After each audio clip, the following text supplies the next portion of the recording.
everybody, my name is Dan Rhodes. Today I'm here with my good friend Richie Brave, Mr. Richie, and today I have been given a task by the lovely people over at Childline, and it's kind of a strange task. Basically, we're gonna take a look inside of my brain today. So as I understand it, you were sent this brain by Murugaya, an artist, and we asked you to take various items across your home.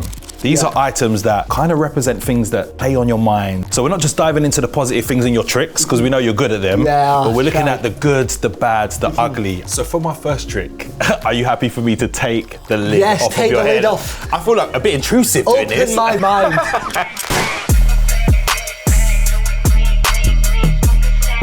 What I love about music is there's no right or wrong answer to what you want to listen to at that time.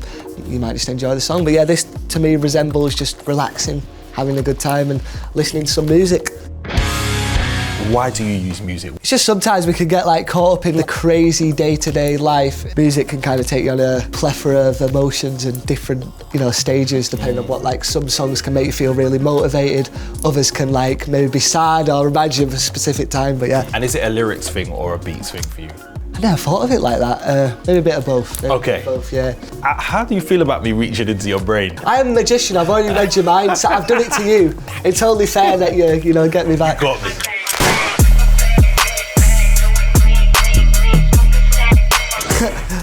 I picked the most flattering picture of myself. That's me at about 3 years old. That's my brother, and that's my mother. It's a cliche thing to say, but family is the most important thing. You can build meaningful relationships with other people, but I think it's the summit, especially in the fact that they was there at like the start of your journey. It's good to be in a place where you're not feeling like you're judged, and you can always have that with family because it's kind of like an unconditional bond that you share. Magic. I'll reach into Dan Rhodes' brain. I'm getting hot.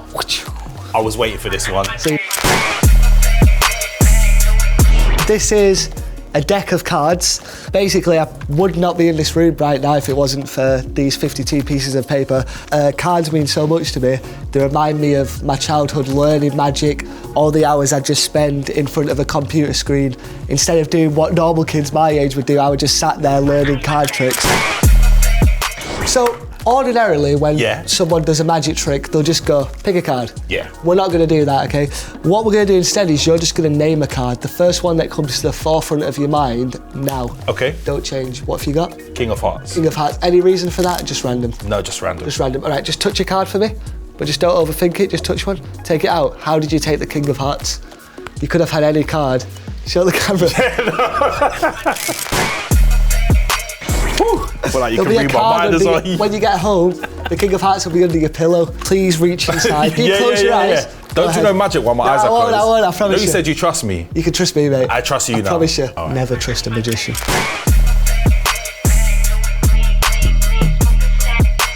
You kind of did it to yourself. Yeah. I mean, okay. Dad, I'm trying to be professional. What are you doing? Candle. A candle. I like just putting a candle on in my room and just chilling and just hoping that I don't burn the house down. Your brother Harrison says, the thing about Dan is he never has a day off. Candles, taking a bath, all of that stuff is great. Yeah. Do you do it often enough? There's definitely times when I feel a bit overwhelmed. Sometimes there's a nice harmony and sometimes pushing yourself a bit extra, and then you'll know that you did, and then it's like, then the next day it'll be easier. So I have ADHD, and like overwhelm for me literally makes my central nervous system shut down. I just get in my bed and shut the world out. What does overwhelm feel like for you, and what do you do? Sometimes it could feel like a sort of an impending doom of like just loads of things, but then it passes. Some of the ages that are most stressed are like your first 30 years of life because you're still figuring things out, you're still figuring yourself out. All right, up next, we reach into my brain. This is a bracelet. My dad actually bought me this maybe like 3 or 4 years ago, so maybe it's a little like good luck charm. There's a price tag to everything, and I think anything you care about, you're basically saying as a direct consequence of that, if something happened to it, you'd be sad. You've been quite open online about being autistic. Yeah.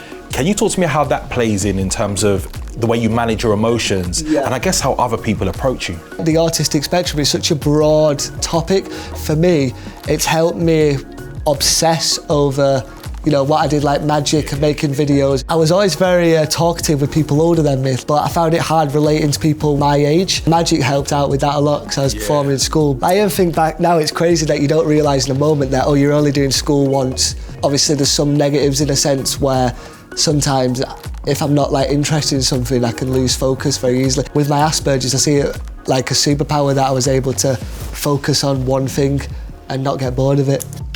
So Dan, I want you to reach into your mind again. Whoosh. We do the sound effects ourselves. Boom. This is a fragrance. Okay. I'm going to spray you, not saying you smell bad, but you just deserve it, and I'm going to spray myself as well. That's like when you offer someone a chewing gum. I want to smell like you, and I want you to smell like me. Okay. What I love about a fragrance, it reminds you of a certain moment. If I want to like be transported, I could just go, I'm back. Imagine if for 1 second, like our brain was actually like, made up of these sorts of things. This. Like just, it's a pen, obviously. The reason it means something to me is because a lot of my card tricks, I get someone to like sign a card.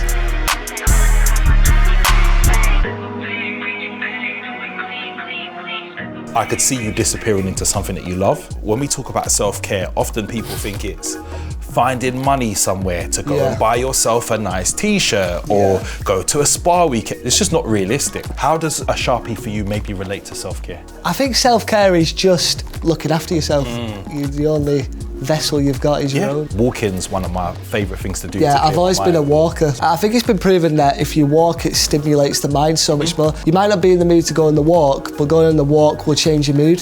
Whoa. Ladies and gentlemen, I have pulled out a phone. Anything that's innovative, I feel like there's always room to say the negatives, but there's always room for the positives. But I think the goods do outweigh the bads with the amount of information that we can get. Do you ever find time to just disconnect? Like, I'll turn off my phone for a good few hours and I'll have time away from it, but I feel like we're all in the same boat, so no one can judge me that I'm just on that thing all the time. Is there any pressure knowing people are watching you? As a common rule, you should just take every comment or as a pinch of salt, is the same? Yeah. Or in a pinch, I don't know. My mind's...